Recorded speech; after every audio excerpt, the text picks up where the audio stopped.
Bienvenidas. Hoy vamos a hablar una vez más de teología.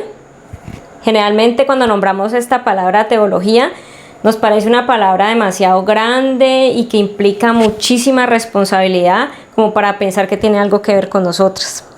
Así que simplemente pensamos eso no es conmigo, eso es para pastores, ancianos o para cualquier persona que enseñe la palabra.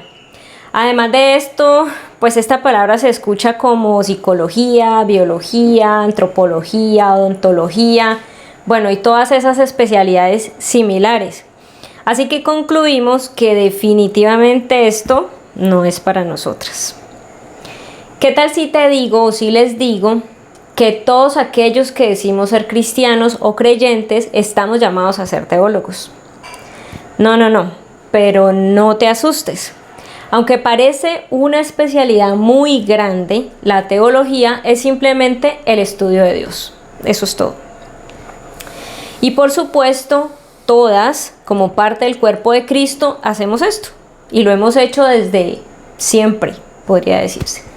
Ahora, obviamente sí existe una especialidad llamada teología, de una manera más formal, para aquellos que han decidido dedicar su vida completa a estudiar a Dios y a todo lo que lo involucra. Hoy quiero que conozcamos un poco más sobre este tema, porque insisto, esto no debe ser ajeno a nosotras porque hace parte de nuestra vida como creyentes. Aunque sí es algo que nos han hecho creer, que esto es muy difícil o esto es inalcanzable, pero definitivamente no lo es. Y hoy vamos a ver que definitivamente no lo es. Entonces arranquemos por el principio, por lo más importante, y es conocer cuál es el significado de esta palabra, teología. ¿Qué significa teología? Entonces teología deriva de dos palabras griegas. La primera palabra es theos, que significa Dios, y la segunda palabra es logía, que significa ciencia o estudio. Combinadas, finalmente nos dicen que la palabra teología significa el estudio de Dios. Debo recalcar que esto no es nuevo. Pensemos en el Antiguo Testamento, en Enoc, por ejemplo. ¿Cómo pudo Enoc caminar con Dios? Solo hay una manera, teniendo un entendimiento profundo de la voluntad de Dios. Podríamos hablar también de escritores bíblicos. Estos definitivamente tenían que ser teólogos, porque sus obras nos muestran un entendimiento profundo de la voluntad de Dios y su propósito en el mundo. También podemos decir que en toda la historia de la humanidad vemos a hombres y mujeres valientes que arriesgaron todo, incluso en la actualidad lo vemos, hasta su propia vida dedicándose a estudiar y enseñar la palabra de Dios. Sigamos la tradición, porque sin ellos, aquellos que hicieron todo eso, estaríamos hoy en brazos del padre de la mentira, en brazos del padre de la mentira. Y a este personaje lo conocemos en Juan 8:44, si quieren apuntar el versículo. Ahora, como ya mencioné, hoy la teología es una ciencia muy desarrollada y esta está dividida en varias ramas, exactamente en 5. Aprendamos cuáles son. La primera se llama teología bíblica. Esta estudia cómo se relaciona la Biblia con la historia. Aquí encontramos la ciencia de la exegesis. No sé, voy a nombrar un par de palabras que tal vez ustedes nunca las han escuchado, pero aunque tal vez nunca nos vayamos a meter en la profundidad de esas palabras o de esos estudios, sí es importante que conozcamos los conceptos o a qué se refieren cuando se mencionan. Entonces, aquí encontramos la exegesis, que por ahí les había dado cómo se escribe. Esta significa o funciona o trabaja o lo que hace es extraer el significado de un texto dado. Entonces, cuando yo cojo un versículo, por ejemplo, y lo estudio, lo que estoy haciendo es una exegesis del texto, del versículo completo. Aquí también tenemos la hermenéutica. Esta es el arte de interpretar textos pretendiendo encontrar el verdadero significado de las palabras. Recordemos que la Biblia no fue escrita en el lenguaje que nosotras tenemos. Este ejemplo en el español. La Biblia fue escrita en otro lenguaje y de ese lenguaje ha sido traducida a otros lenguajes y finalmente al de nosotras. Entonces, en esas traducciones es posible que muchas palabras cambien su sentido, cambien su significado, y ahí es donde la hermenéutica viene a cobrar importancia, porque puedo interpretar realmente el texto como originalmente se escribió. La segunda rama, la teología sistemática. Esta estudia la Biblia sistemáticamente según sus temas principales. Ya sabemos que en la Biblia se habla de muchos temas, sabemos cuál es el principal, que es la historia de la redención, pero hay muchos temas que podemos estudiar en la Biblia. Esta rama nos permite hacer esto, mejor dicho. La tercera es la teología práctica. Estudia la Biblia en cuanto a sus aplicaciones prácticas. Finalmente todos llegamos ahí. Es aquí donde ubicamos estudios como la homilética. Aquí viene otra palabra. Homilética. ¿Qué es la homilética?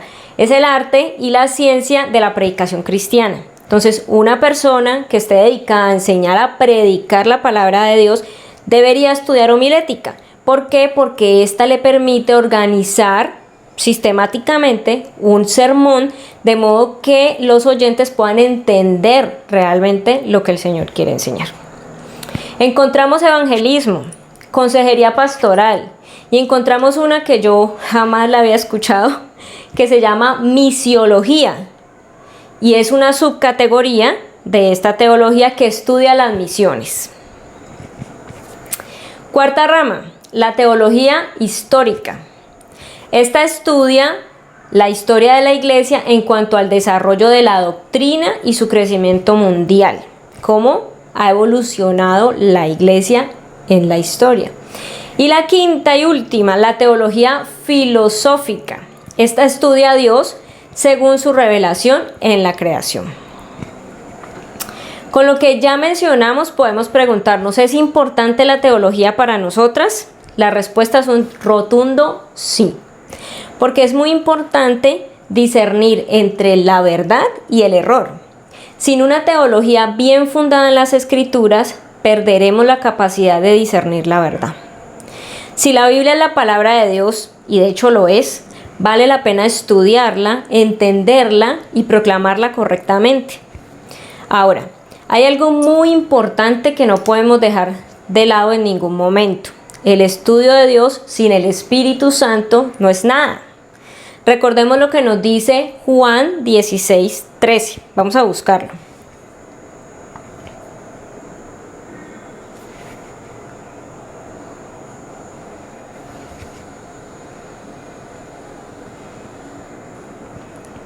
Se lo voy a leer en la Nueva Traducción Viviente.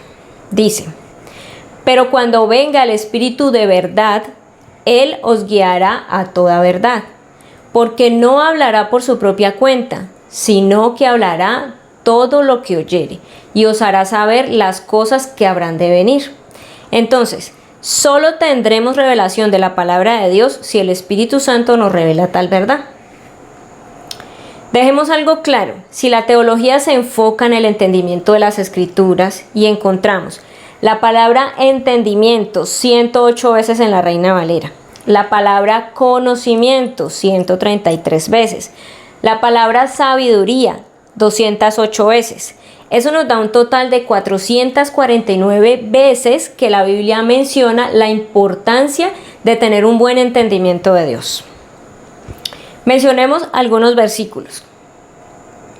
Vamos a Romanos 12, versículo 1.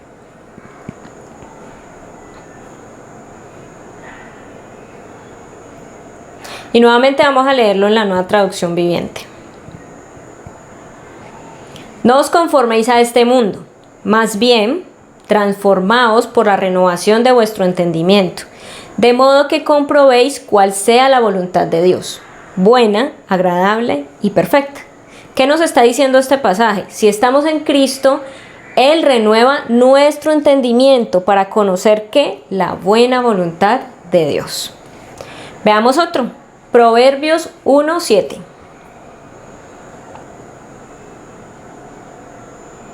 La Nueva Traducción Viviente dice: el temor de Jehová es el principio del conocimiento. Los insensatos desprecian la sabiduría y la disciplina. ¿Qué nos quiere decir? El buen entendimiento deriva ¿de qué? Del temor de Dios. Sigamos. Hagámonos entonces otra pregunta. ¿Quién entonces es un teólogo? La respuesta es que todos debemos serlos, pero existen dos tipos de teólogos. El primero es el teólogo popular. Todo creyente e incluso todo no creyente tiene algún concepto de Dios. Este concepto puede ser correcto o incorrecto. La forma en que pensamos de Dios es el producto de una teología. Así que toda la humanidad, podemos ser buenos o malos teólogos. Entonces, una teología buena y correcta tiene en cuenta dos cosas: sus fuentes y sus métodos. Dejemos esto ahí parqueado y más adelante lo vamos a ver. Y el segundo tipo de teólogo es el teólogo formal, que al principio en la introducción lo mencionábamos. Es un hombre o una mujer que se ha dedicado a entrenarse en esto. Tiene un estudio sistemático y minucioso, que por supuesto es una ventaja, el escrutinio minucioso de los datos bíblicos y el control estricto de los métodos de análisis.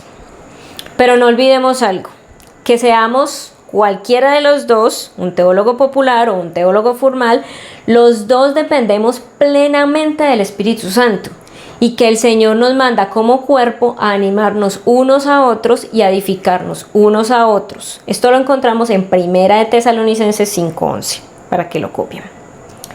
Dijimos hace un rato que la teología buena y correcta tiene dos cosas en cuenta: sus fuentes y sus métodos. Veamos esto a detalle. Primeramente, ¿cuáles serían las fuentes?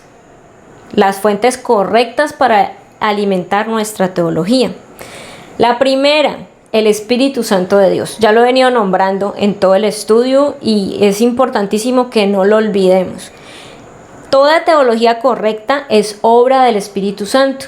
Ya dijimos que el Espíritu Santo es quien nos lleva a toda verdad, como lo afirma Juan 16:13, que lo leímos ahora rato. El Espíritu Santo es quien nos da la capacidad de entender todas las cosas de Dios. Vamos a 1 de Corintios 2, el versículo 13 y el 14. Y en este pasaje lo vamos a ver claramente.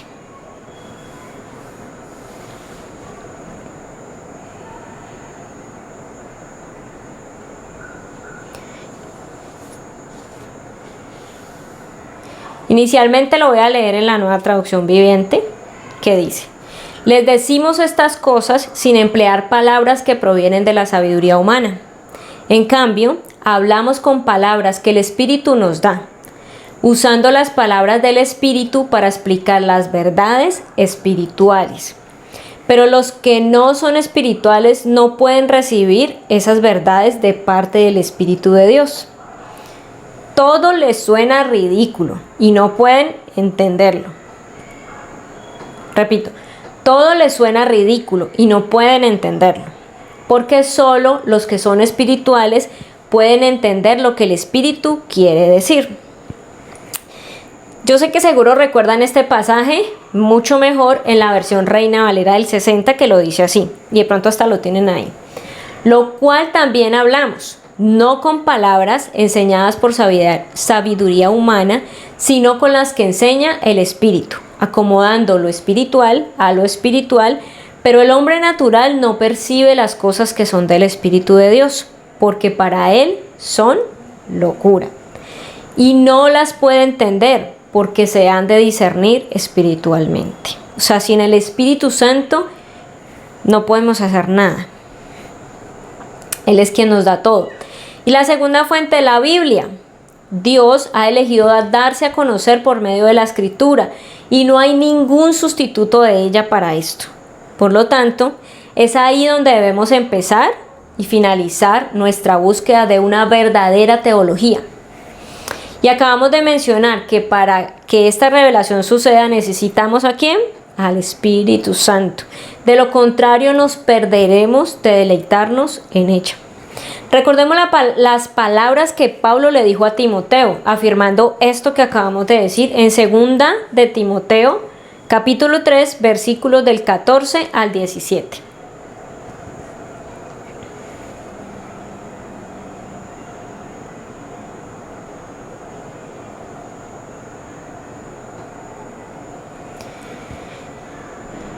Pero tú debes permanecer fiel a las cosas que se te han enseñado.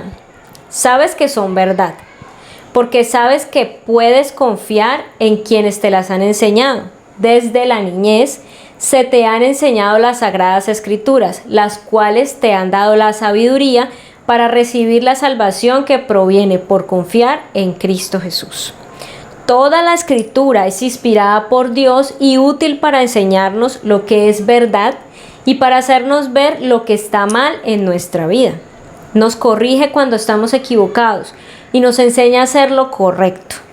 Dios la usa para preparar y capacitar a su pueblo para que haga toda buena obra. Y sus métodos. Si tenemos las dos fuentes que acabamos de mencionar, el Espíritu Santo y la Biblia, ¿cómo podemos asegurarnos de darles un buen uso para hacer una teología correcta? Bueno, yo encontré 5 pasos o 5 cosas a tener en cuenta para esto. Y se parecen mucho a los 5 pasos de la interpretación fiel que ya hemos estudiado.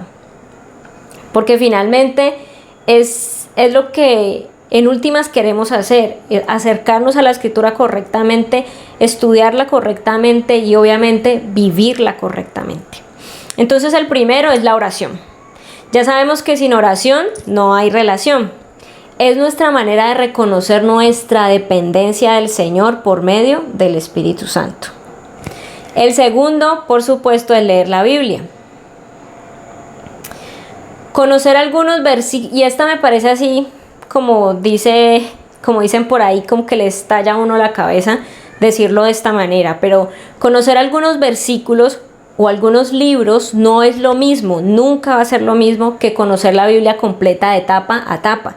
Definitivamente no es suficiente conocer algunos versículos, necesitamos conocer la historia completa en su contexto general. Recordemos que allí encontramos la historia de la redención y de allí se desprende todo. Así que la lectura de la Biblia debería ser parte de nuestra vida diaria.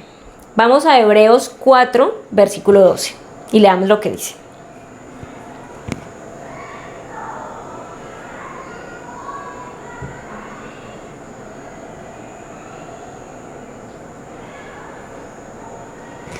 Pues la palabra de Dios es viva y poderosa, es más cortante que cualquier espada de 2 filos, penetra entre el alma y el espíritu, entre la articulación y la médula del hueso, o sea, en lo más profundo de nuestro ser, deja al descubierto nuestros pensamientos y deseos más íntimos.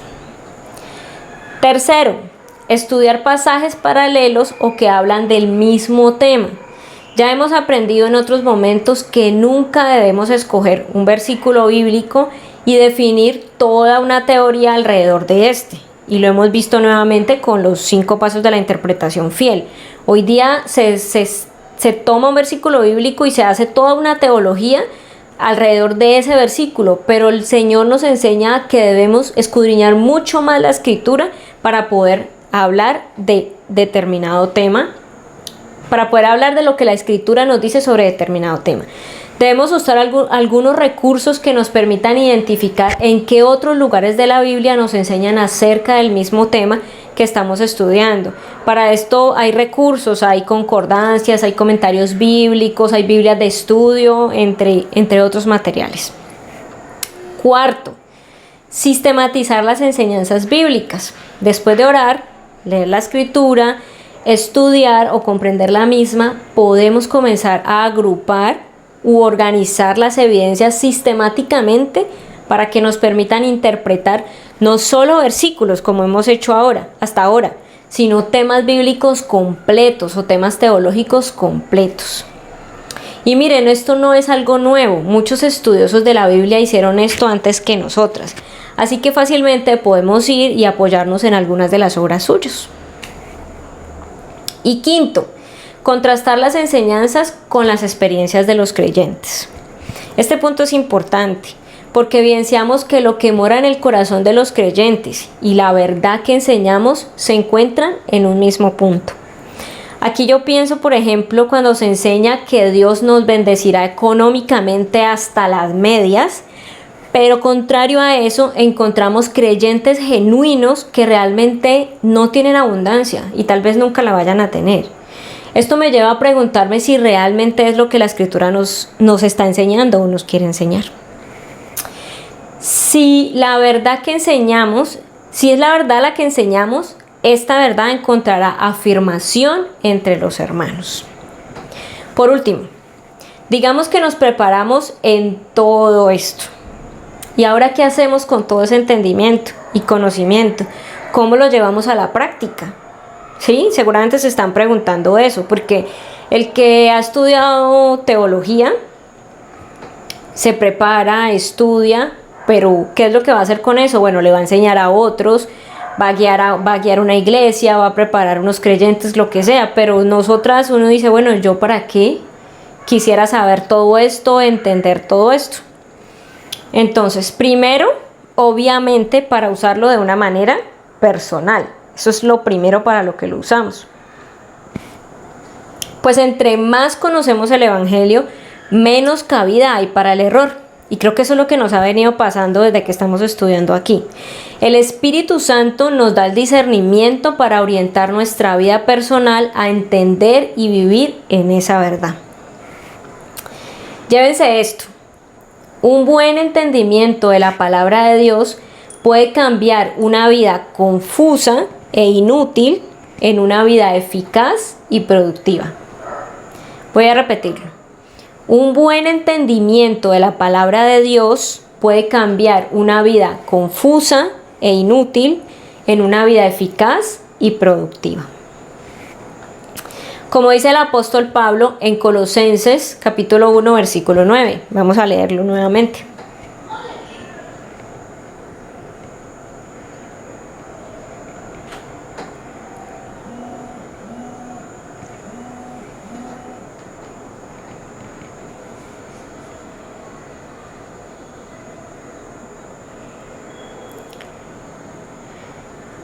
Dice Colosenses: así que desde que supimos de ustedes, no dejamos de tenerlos presentes en nuestras oraciones. Le pedimos a Dios que les dé pleno conocimiento de su voluntad y que les conceda sabiduría y comprensión espiritual. Segundo, usándolo en nuestra iglesia local. Sabemos que todo conocimiento y entendimiento de las Escrituras que el Señor nos da no es solamente para una edificación personal, es para edificación de todo el cuerpo de Cristo, que ya hemos dicho es su iglesia. Leamos Efesios 4, versículos del 13 al 16.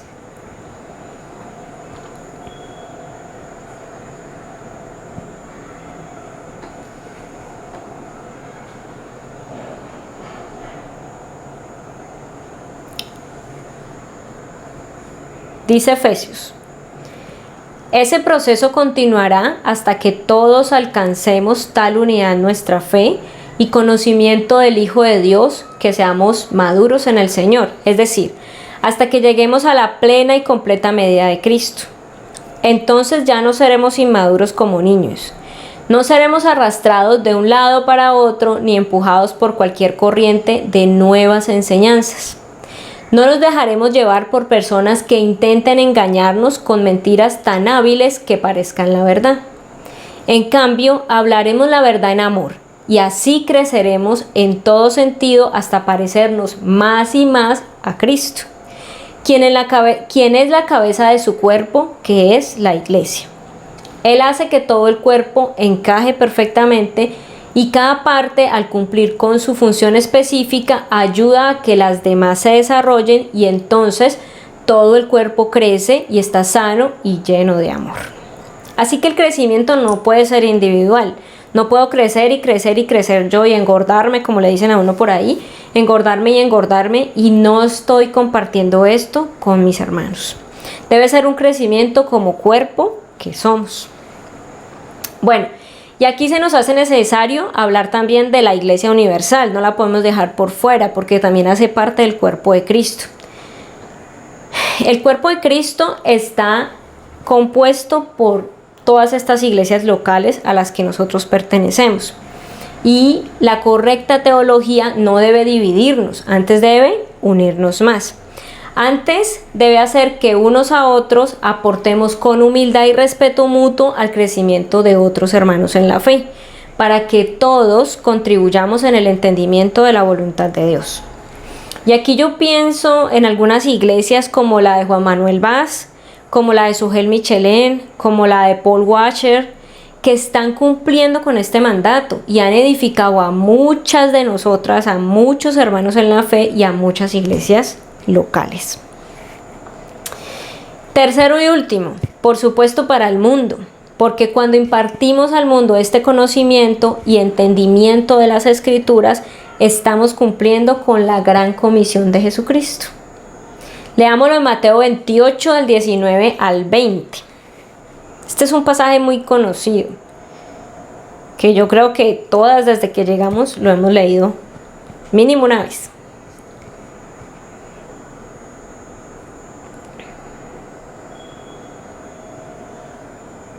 Entonces dice Mateo 28, 19 al 20. Jesús se acercó y dijo a sus discípulos: se me ha dado toda autoridad en el cielo y en la tierra. Por lo tanto, vayan y hagan discípulos de todas las naciones, bautizándolos en el nombre del Padre y del Hijo y del Espíritu Santo. Enseñen a los nuevos discípulos a obedecer todos los mandatos que les he dado. Y tengan por seguro esto, que estoy con ustedes desde siempre y hasta el fin de los tiempos. Este pasaje es digno de recordar, porque aunque seguro lo han leído infinidad de veces, o al menos una vez, probablemente hasta lo sabemos de memoria, en el día a día es posible que nos olvidemos que hace parte de los mandatos de Dios hacia nosotras. Para cerrar, podemos concluir entonces que todas, yo y ustedes, somos teólogas. Tenemos todas la vocación y la obligación de buscar y profundizar en el entendimiento de nuestro Dios a través del estudio de la palabra de Dios por medio de el Espíritu Santo. Seamos intencionales cada día para ser buenas teólogas que edifican y bendicen no solo sus propias vidas, sino las vidas de otros. Vamos a orar.